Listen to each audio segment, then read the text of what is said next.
following is a routine weekly test. This is a test of the NOAA Weather Radio Warning Alarm Device and Emergency Alert System. During potentially dangerous weather situations and civil emergencies, specially equipped receivers are automatically activated to warn of the impending danger.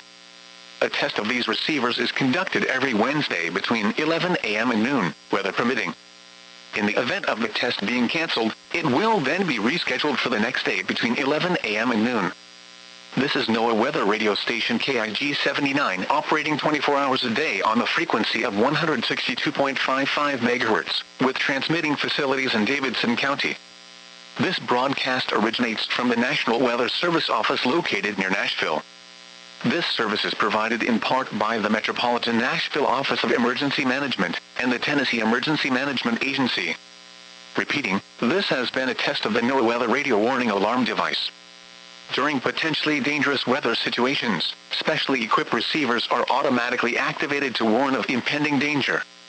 The alarm will be activated for severe weather watches and warnings, or civil emergencies, affecting the Middle Tennessee counties of Cheatham, Davidson, Dixon, Macon, Maury, Montgomery, Robertson, Rutherford, Smith, Sumner, Trousdale, Williamson, and Wilson. This concludes the test of the NOAA Weather Radio Warning Alarm Device and Emergency Alert System. We now return you to regular programming.